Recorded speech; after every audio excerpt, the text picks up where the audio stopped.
You're listening to the PT Profit Podcast, episode number 240. Today, I'm sitting down with Coach Laura Murray, and we're discussing the power of a positive, holistic approach. Are you ready? Let's get started. Hi, I'm Beverly Simpson, former fitness manager turned online personal training business owner. And this podcast is where smart fitness professionals, including trainers and clinicians, discover how to increase client performance in movement, package and position their products and services, and get out of their own way so that they can increase their revenue to live a life that they love without sleazy sales. Welcome to the PT Profit Podcast. Laura, thank you so much for joining me on the show today. How are you? I'm great. Thanks, Beverly. Thank you so much for having me on. I'm super excited to dive into our conversation today. So for those of you who are tuning in, who have not heard the pleasure of your work, can you please share with us a little bit about who you are, who you serve, and how you got there? Absolutely.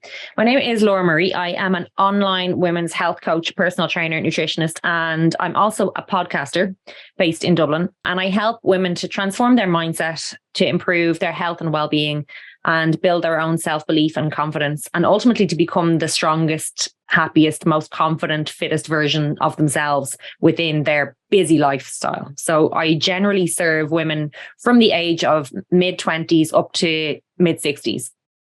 Okay, So, amazing. How did you get into that work? Funny enough, I am 34 years old now. I only stepped foot in a gym for the very first time when I was 26. So that was a hugely transformative year for me. I had gotten really frustrated with my life. I was out of shape. I was unfit. I had no confidence.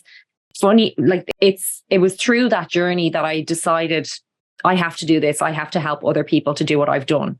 So within that year, I really transformed my own health and fitness by just starting to exercise, eat a little bit better. I was working with a coach at the time.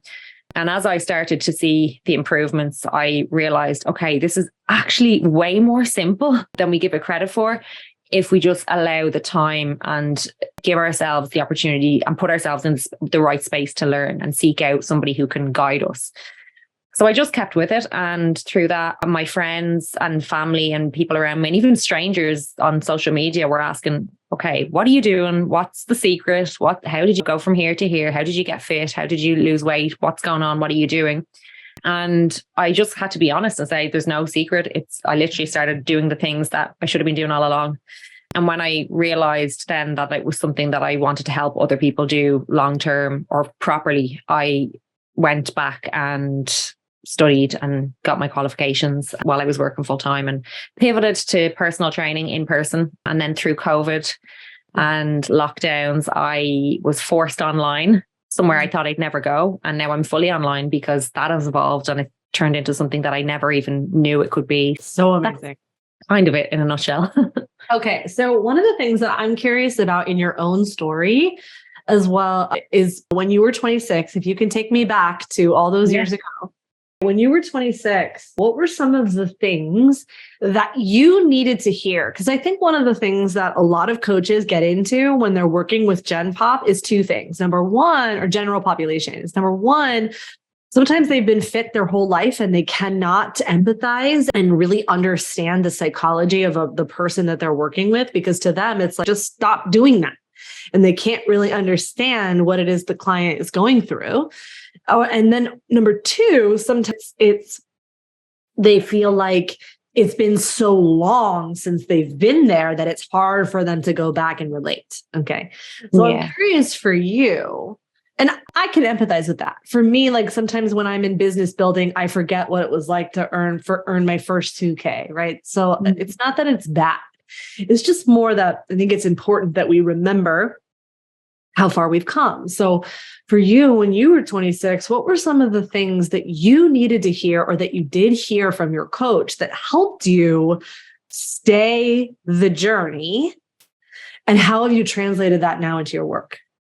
Yeah, very good question. And it's so true. I think we can get so lost in our own bubble that we forget that the client doesn't think the same way we might think now.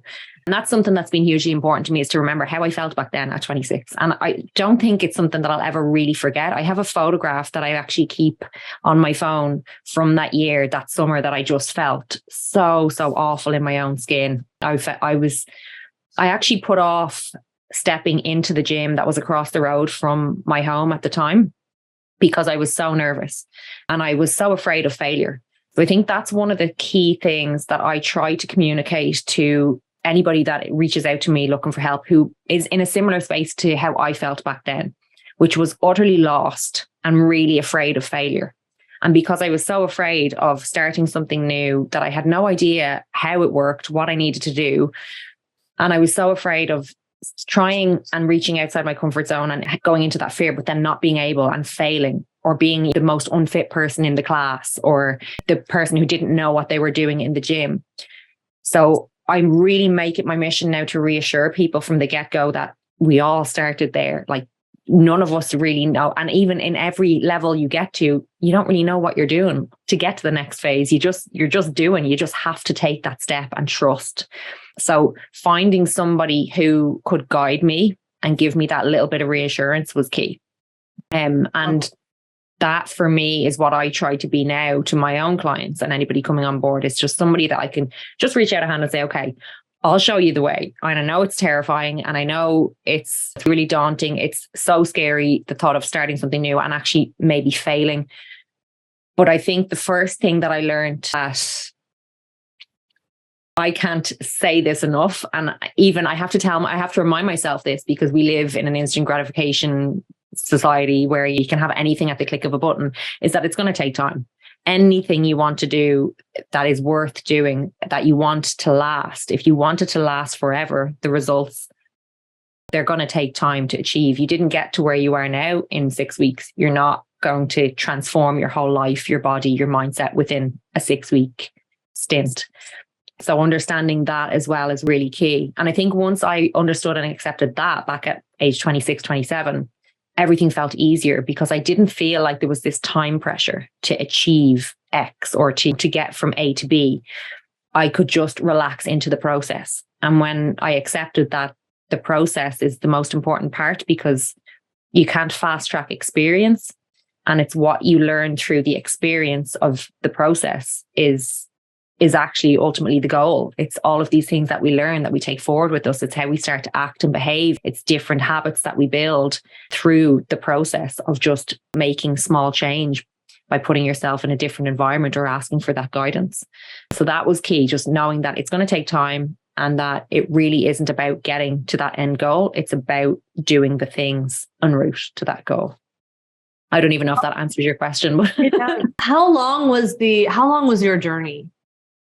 My journey is still very much ongoing. So I'll say this. So Yeah. I feel like, what was your first milestone at 26? Did you have was it like the last 10 pounds? I had 20 pounds. I wanted to just sleep through the night. What was the first goal? Okay, good question. God, I don't think I've even been asked this question before. And it wasn't, I was never hugely overweight. I was carrying excess body fat. I wasn't massively overweight. I didn't ever really have a specific weight loss goal. For me, it was really about a more holistic improvement in my overall, my health, my well-being, my habits, my lifestyle. I knew I wanted to drop a dress size or two, and I did that. And I really felt like fantastic having done that, because I just felt more confident. It was really about how I felt rather than a number on the scales. And I don't even remember, I think it was maybe just one or two dress sizes max that I dropped. But for me, the most empowering thing and the biggest milestones were seeing my performance improve in the gym and actually starting to track that, and going from, okay, I can pick up this 10 kg dumbbell, which was really exciting at the start because I'd never done that before, to deadlifting double my body weight. And like things like that were insanely exciting to me. So when I saw how strong I could get and recognized the fact that as long as I kept working on this, my potential and my power for what my body can do is infinite. That really excited me. And that was something that really helped me to stay consistent. by tracking my performance, tracking the weight I could move, how many reps, how much time I could hold a weighted wall sit for, things like that really were the bigger milestones for me. And it gave me so much confidence. From there, just really from exercising, from improving, obviously how I looked and how I felt in my clothes and all of that really was important to me. But when I started to see what I could do and what I was capable of just by getting under a barbell and seeing that I was capable of doing things that I had never considered before, that I would look at other people and go, oh my God, that's amazing. Not me though, I could never do that. Once I saw that actually I can do that, what else can I do? So I ended up completely turning my life around, deciding to go and quit my job that I had great financial security in, the opportunity to progress in that career. I decided to go back and train as a personal trainer. I wanted to help other people to do the same. It just gave me this self-belief and the confidence in every other area of my life. And even in social situations, speaking to people, it really improved everything. My mindset, my confidence, my self-belief, and my ability to then put myself in more uncomfortable situations that weren't in the gym, a grueling workout, but uncomfortable situations like going back to college, getting out of my comfort zone, joining new groups, talking to new people. All of that was just huge. They were the really big things for me, the game changers, rather than a number on the scales. As exciting as that can be, and if you have a weight loss goal, I completely understand that these milestones are so important. But for me, that's what it was about.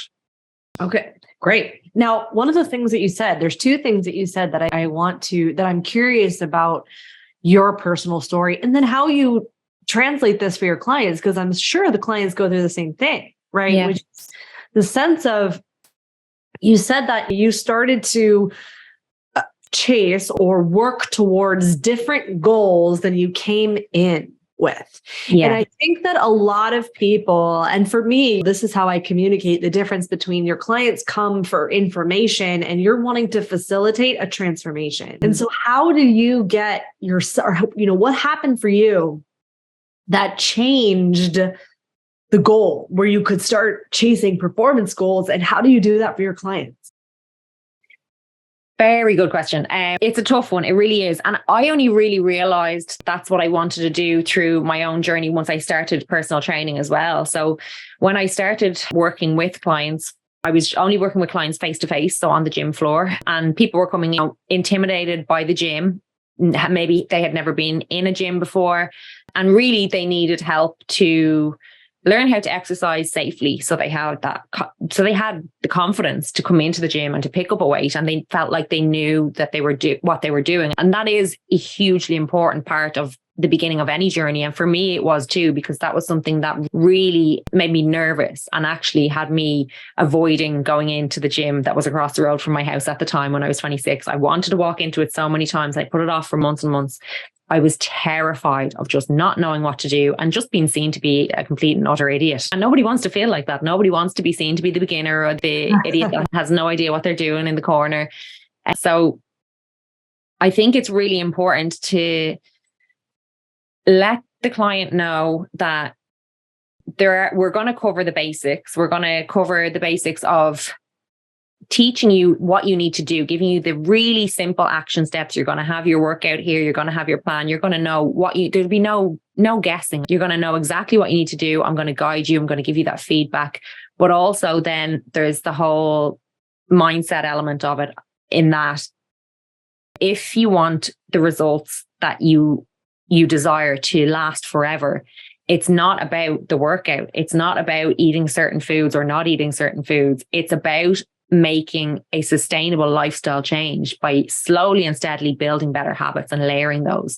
So I think exercising and learning how to exercise safely can be the catalyst for all of this, for really good positive change in every area of your life. And I think that when someone starts to see, and for me, this was very true as well, when you start to see that, okay, by building this one positive thing into my life that I do maybe 3 or 4 times a week, it encourages positive growth in other areas. You want to do better. You want to feel better. You're thinking, okay, if I can do this, how can I build on this even more? Maybe I could improve my nutrition a little bit.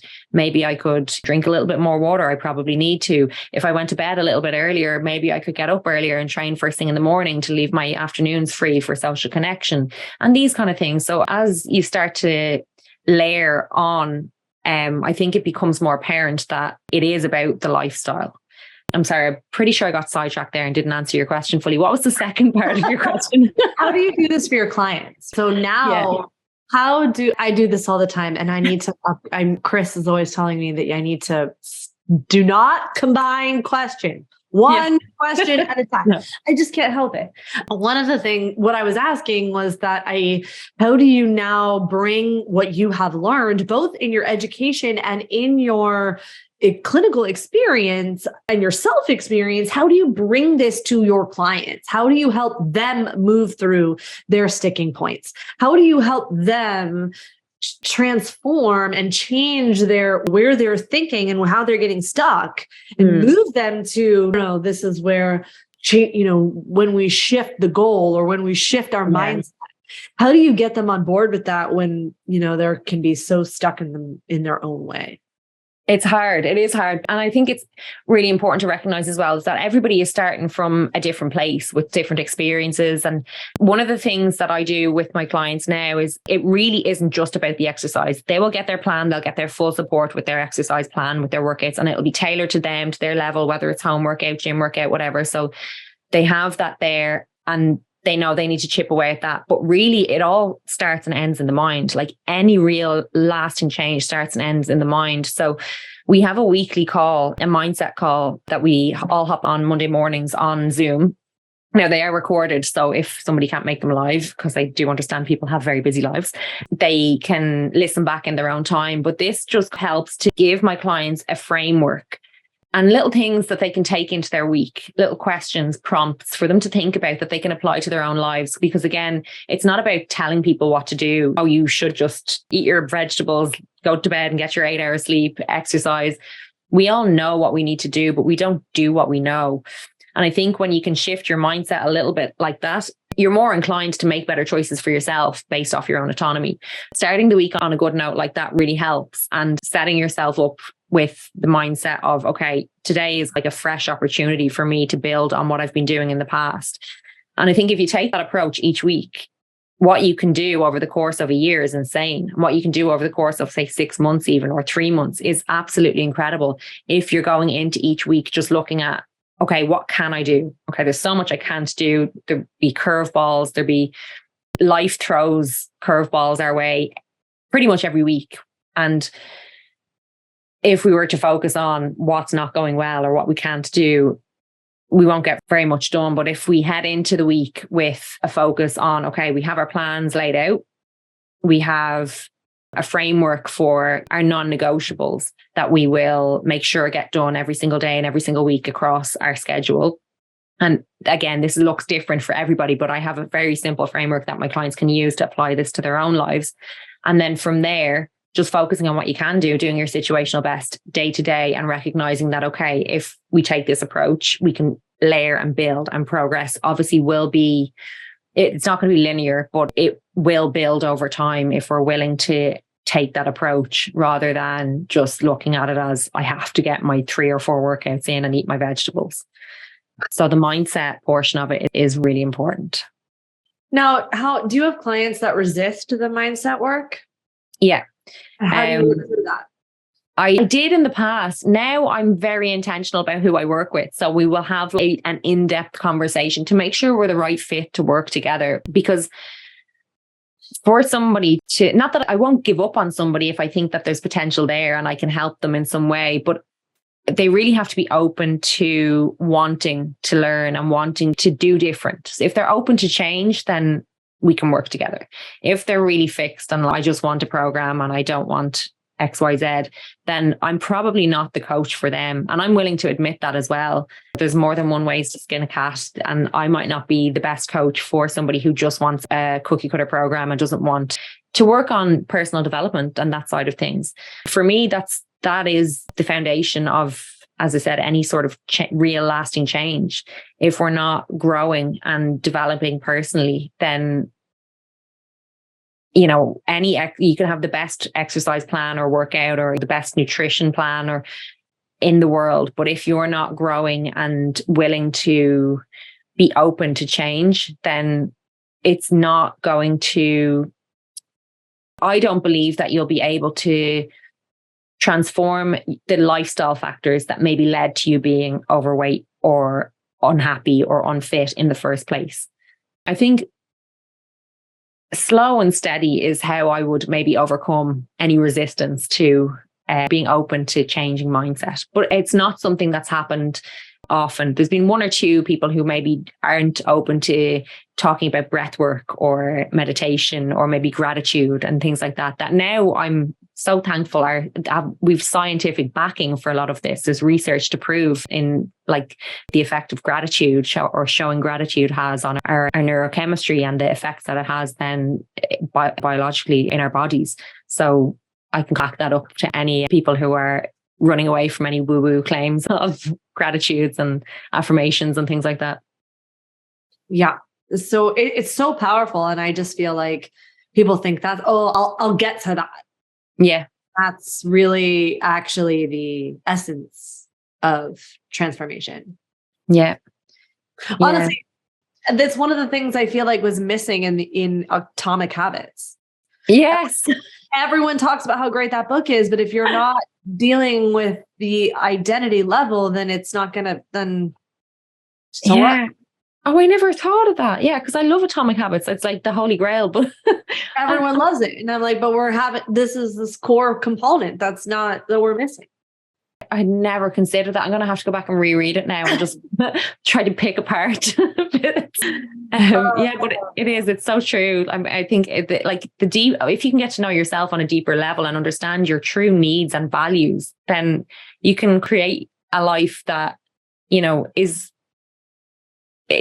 not necessarily easier. Like it's not easy to work out 4 or 5 times a week. It's not easy to do the things you know you need to do, which is why we have coaches and why we need plans and we have to structure our life to include these things. But I think when you understand what's important to you, like what you truly value in your life, it makes it less hard to do the things that you know you need to do because you can see how they benefit the things that you actually value. So you mightn't necessarily value working out, but you might value being a good parent and being agile enough to be on the floor playing with your kids. So you know that working out your few times a week helps you to have that energy and vitality to show up as a present, energetic parent and to be able to squat down on the floor with your kids or to play football with them. It's really getting clear on who you are and what it is, how you want your life to look. And that's one of the ways I really work with a lot of my clients in figuring out what it is they want and why, because anybody can turn up and say, I want to get a bit fitter and I want to lose a bit of weight.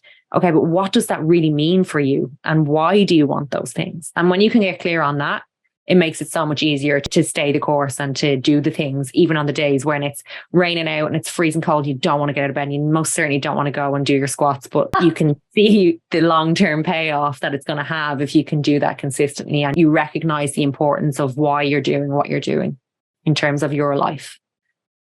So Laura, one of the things I'm curious about in your process of how you bring your people on board in the online space, how did you transition from being in person to being online? And how did you get your clients excited and on board with that?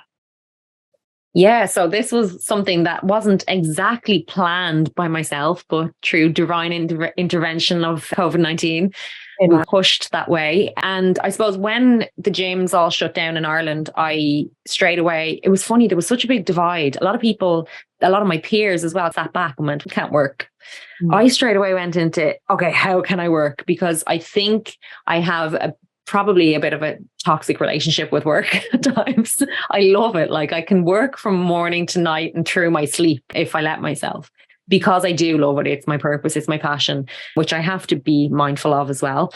But when we were pushed when we were pushed out of the gyms and everything shut down, I obviously straight away figured it out. I reached out to all my clients, said, look, don't worry. I'm going to get your home workout plans ready. I'm going to be staying in touch with you. We're going to set up Zoom. We'll do your PT sessions by Zoom and it'll all be fine.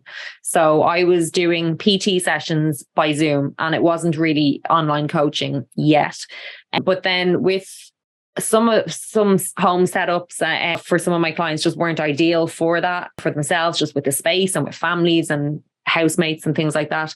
So we thought, okay, maybe your own plan that you can do in your own time would work better than Zoom sessions. Let's do that. And I started to put systems in place to be able to deliver programs to my clients.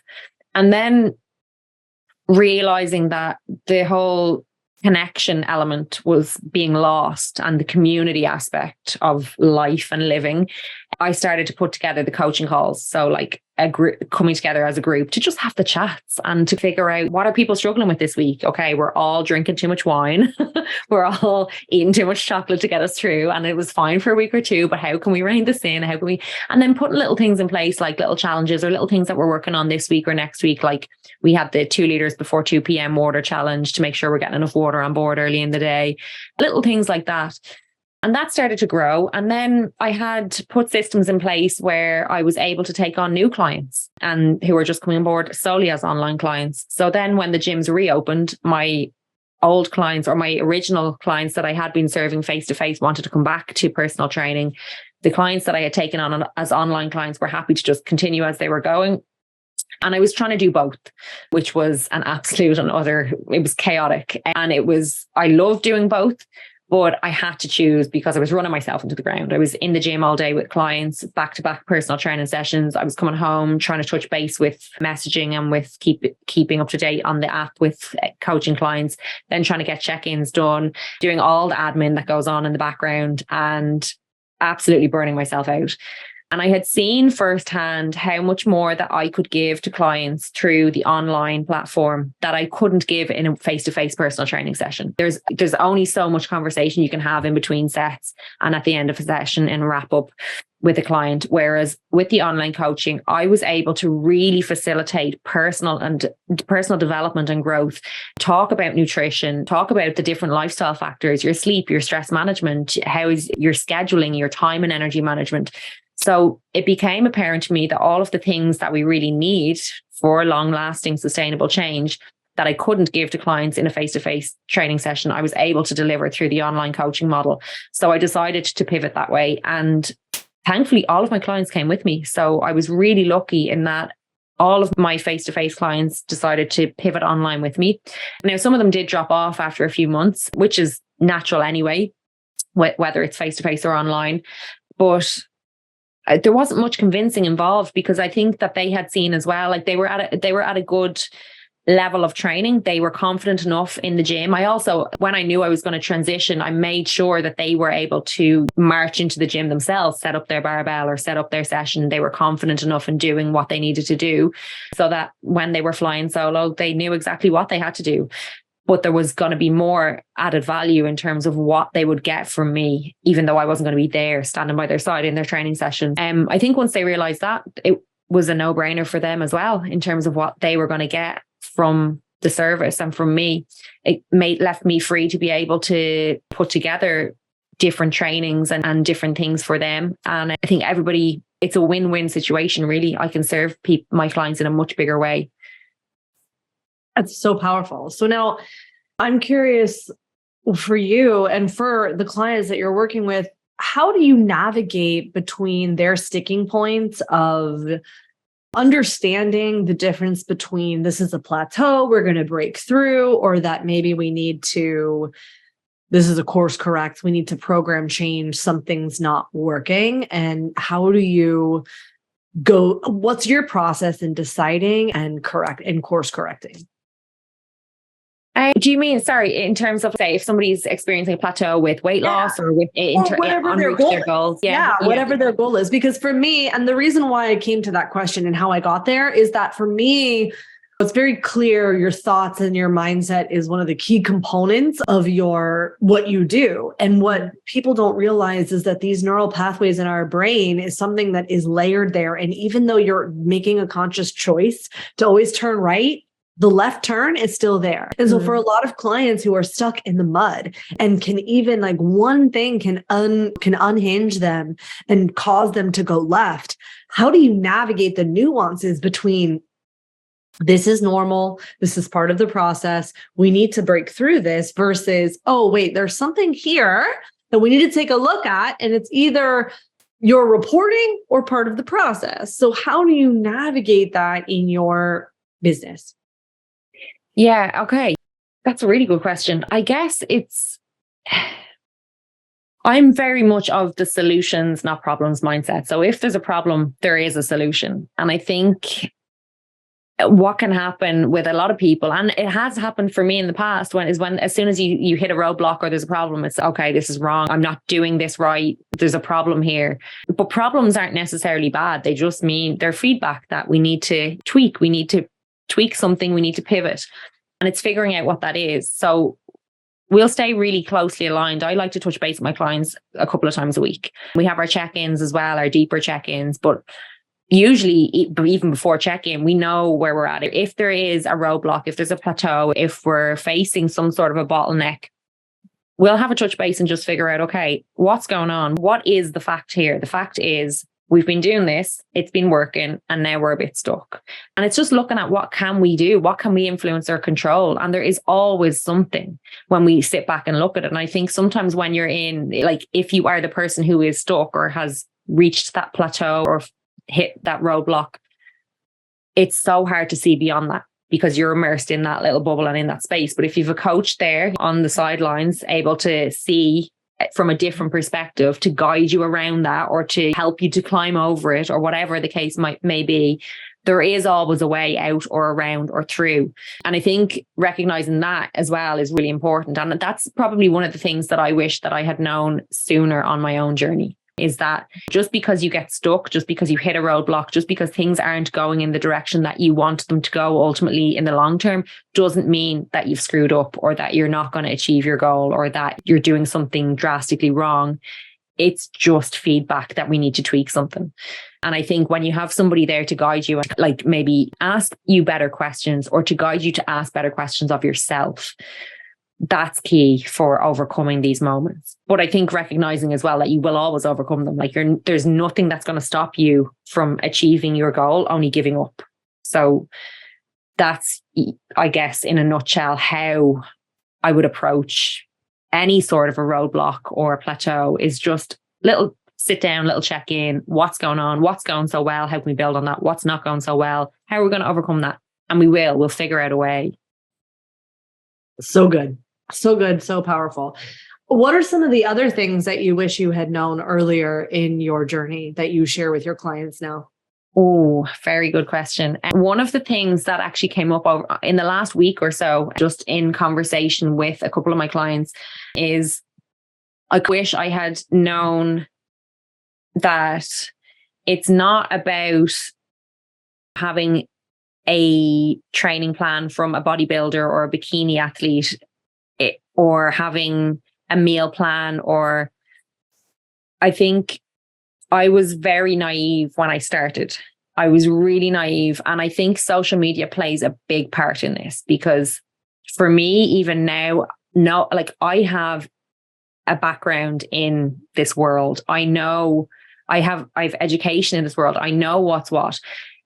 If I was somebody who didn't have an idea of the difference between a bodybuilder or a competitive bikini athlete or Gen Pop or just, a personal trainer or somebody who is coaching for health and wellness, as opposed to somebody who's coaching for bodybuilding or physique competitions, there's a huge difference here. And I wish I had known that back then, and I'm glad that I didn't, because I learned so much through the process of not knowing this. But I think one of the things I've seen with several clients who've come my way after reaching out for coaching from bodybuilding coaches, because they've seen this person on social media who is in fantastic shape, which they are in fantastic shape.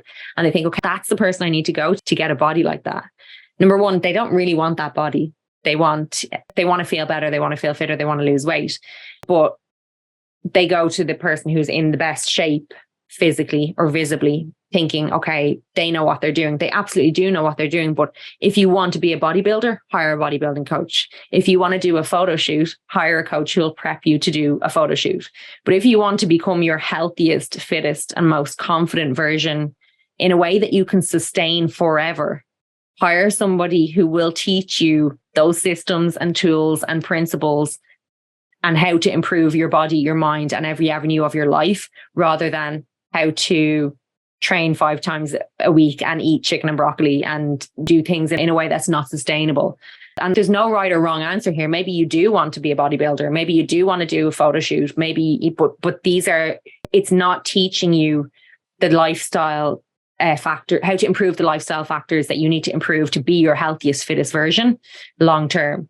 So it's about figuring out what you want. And I wish I had known that sooner, because I did go to bodybuilding coaches. I developed really bad relationship with food. I developed what can only be described as a type of body. Like, I definitely suffered from body dysmorphia at one point, feeling like I couldn't get lean enough. I wasn't able to get jacked enough. And I was looking at these people who I was being coached by, or this world that I had immersed myself in, thinking that this was the norm. If I just trained like this, I could achieve this body, but it wasn't healthy.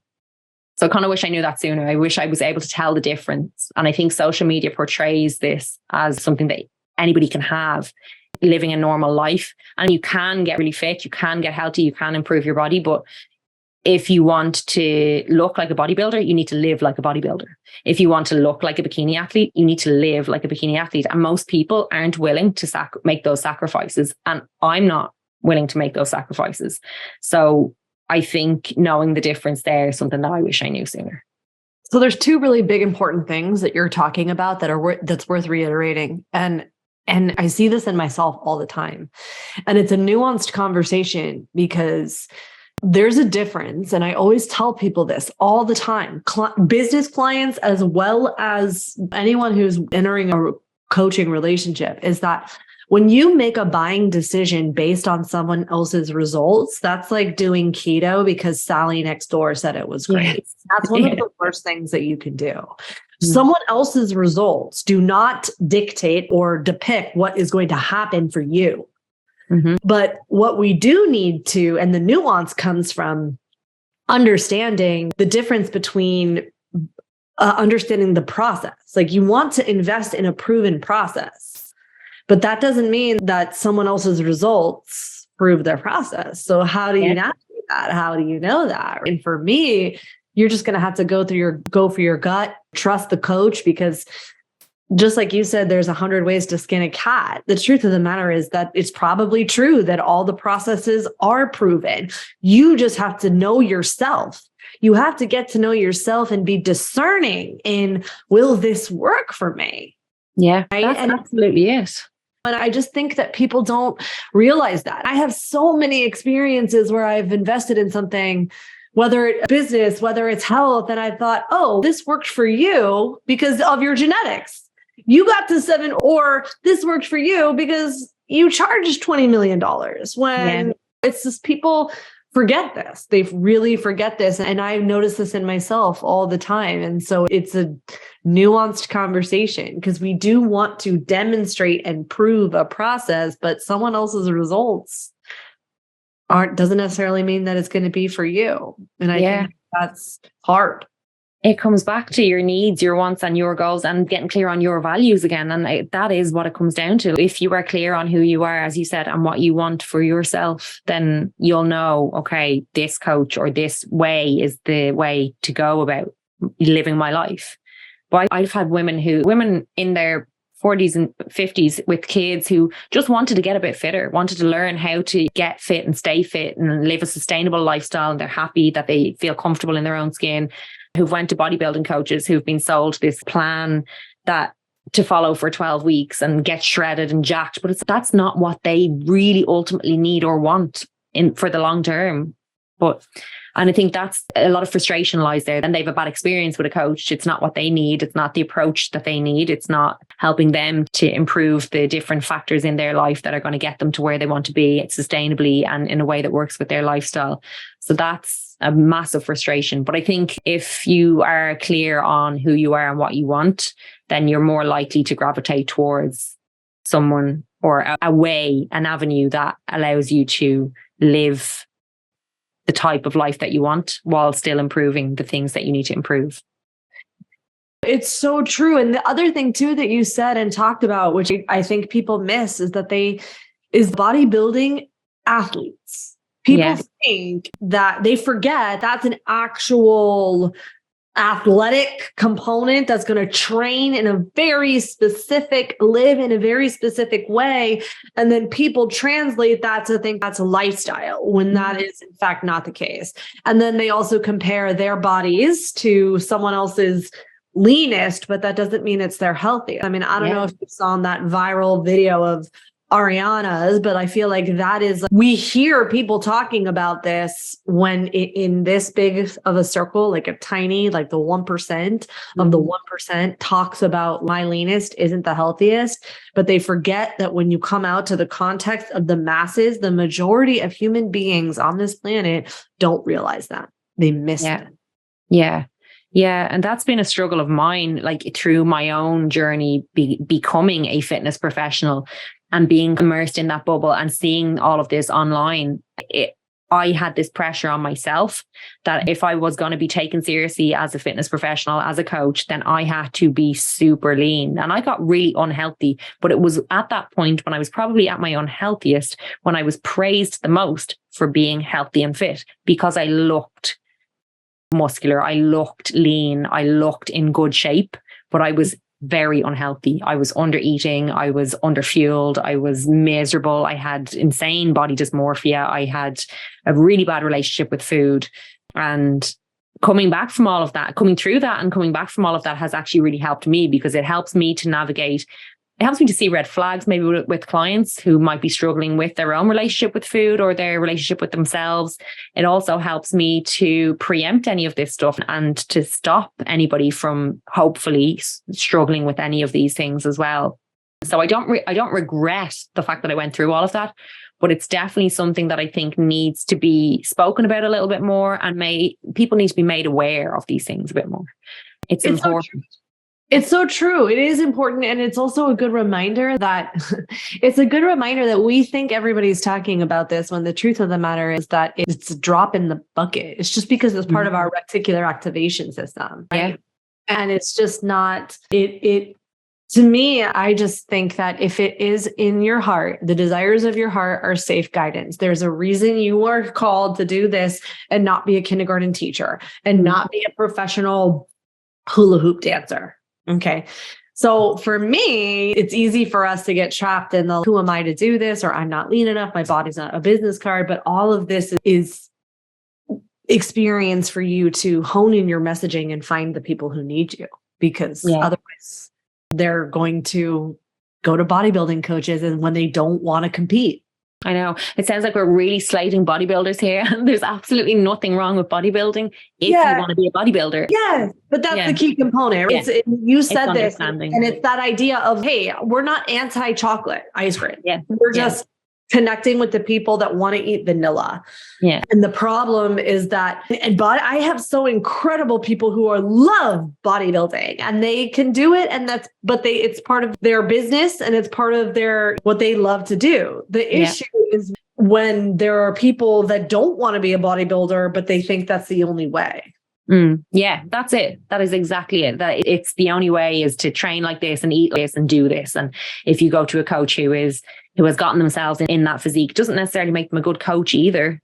So I think that's something to note as well. You can look at somebody, like you said, the results that somebody else gets doesn't determine the results that you'll get from doing the same thing. Absolutely not, because everybody's different and has different requirements, but also it doesn't qualify anybody. So it's just because, say, John down the road is absolutely jacked, he's shredded, he lives like that, he has abs 24/7 year round, it does not qualify him to coach somebody else to do the same. And while he might have the qualifications on paper, he might be able to communicate or be able to guide somebody in that way. So I think recognizing that as well, find somebody that, that you can connect with, that who gets you, who understands your needs and wants, and who can guide you in a way that is realistic for you when you're in your life and for your wants and needs. I think that's so powerful. And then also too, I want to also say that every coach starts somewhere. Sometimes high achieving coaches, if you're anything like me, you start to feel like, oh, I just need one more certification. Or you might listen to this and think, oh, I'm not ready yet. I can't help people. But everyone starts somewhere. And there have been times in my life where I have absolutely screwed up being a coach, where I tried to force them to do this one way, or I did try and control an outcome. And I'm so grateful for that experience, because I learned and I grew from that. As long as you continue to stay in an open mind of, how can I grow? How can I live in the and? How can I continue to expand? That is part of what makes you exceptional. And everyone starts somewhere. Yeah. Absolutely. And everybody has something to give. Like, we can all learn from each other. I learn from my clients every single week. Like, I really do. And like you said, being open to, we're going to make mistakes. We all are. Of course we are. Everybody in any career will make a mistake from time to time. But as long as you can take on board, and even my clients make mistakes in their choices, in what they're doing and what they're not doing. But if we can just reflect on, okay, what went well here? How can I learn from this? And how can I replicate this or build on that? But what didn't go well? And what am I learning from that? What am I going to change going forward? Or what am I going to tweak or not do? And that's huge. I think some of the best lessons that I've had through my career have been through making mistakes with clients. For sure. And you can only make those mistakes when you put yourself in that space and you just go and do the thing. And nobody knew that I made the mistake. So I think back even to my days when I started coaching on the gym floor. Oh my God, some of the things I did, some of the things I said to clients, but they don't know. They probably didn't even notice. But to me, I'm like, oh man, I would never do that now. I look back and I think, but it's part of the process. Like anything, the process, you can't fast track experience.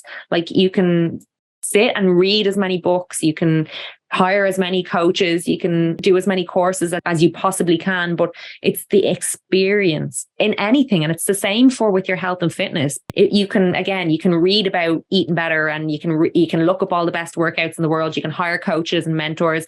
But if you're not actually going out and doing the things and then reflecting on yourself, your day, your journey, your actions, and learning from that and growing and moving forward and making the mistakes and overcoming them and getting better, that's the process. And you cannot fast track that. You can't cheat it. So the mistakes are good, essentially. They really are.